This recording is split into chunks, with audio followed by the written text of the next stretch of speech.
Mesdames et messieurs de l'exposition, ici Sensor Studio, nous allons vous transmettre rapidement les nouvelles de la guerre au Moyen-Orient. Benjamin Netanyahou, le premier ministre israélien, dont des rumeurs de décès circulaient, a donné signe de vie. On le voit acheter un café dans un café. Il a aussi montré ses 5 doigts.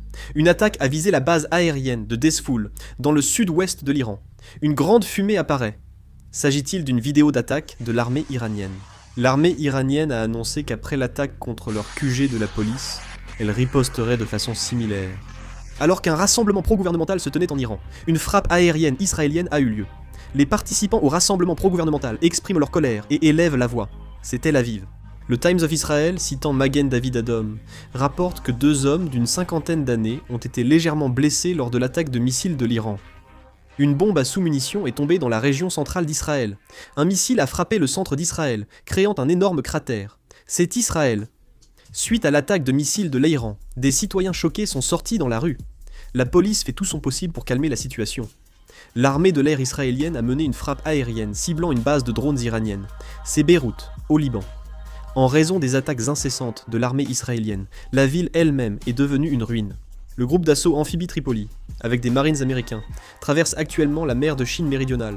S'il garde ce rythme, il atteindra le Moyen-Orient le 25 mars. 2 jours après que les États-Unis ont attaqué les installations militaires de l'île de Karg en Iran, un pétrolier a été aperçu en train de charger du pétrole sur cette île.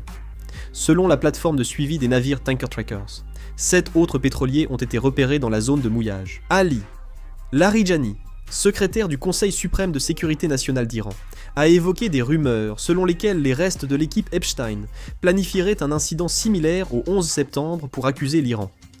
Il a assuré que l'Iran rejette ces actes terroristes et ne souhaite pas la guerre avec les États-Unis. Le ministère iranien des Affaires étrangères a annoncé que Abbas Araghchi, ministre iranien des Affaires étrangères, et Jean-Noël Barrot, ministre français des Affaires étrangères, se sont entretenus par téléphone pour discuter de l'attaque des États-Unis et d'Israël contre l'Iran, ainsi que de la situation régionale plus large.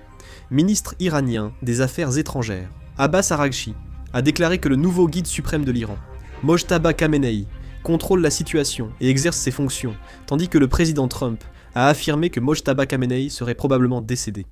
Israël a débloqué 827 millions de dollars pour du matériel militaire, alors que sa guerre avec les États-Unis contre l'Iran entre dans sa 3e semaine, selon les médias israéliens. Chris Wright, secrétaire à l'énergie des États-Unis, prévoit la fin de la guerre avec l'Iran dans les prochaines semaines, suivi du rétablissement de l'approvisionnement en pétrole et d'une baisse des coûts énergétiques. Le ministre des Affaires étrangères israélien a affirmé qu'Israël refusera de dialoguer avec le Liban tant que le Hezbollah attaque et prévoit de poursuivre ses opérations au moins 3 semaines. L'administration Trump a annoncé le retrait de la licence des chaînes diffusant des reportages critiques sur la guerre au Moyen-Orient. L'armée italienne signale qu'une base au Koweït a été attaquée par des drones. Le Télégraphe indique que le Royaume-Uni pourrait envoyer des milliers de drones intercepteurs au Moyen-Orient pour sécuriser le détroit d'Ormuz. Le ministère britannique de la Défense a annoncé dans une mise à jour de la situation que les chasseurs Typhoon et F-35 britanniques ont mené des missions hier soir pour défendre les intérêts nationaux du Royaume-Uni, selon le communiqué. Il a aussi précisé que la mission visait à défendre des alliés comme le Qatar, Chypre, les Émirats arabes unis, la Jordanie et Bahreïn.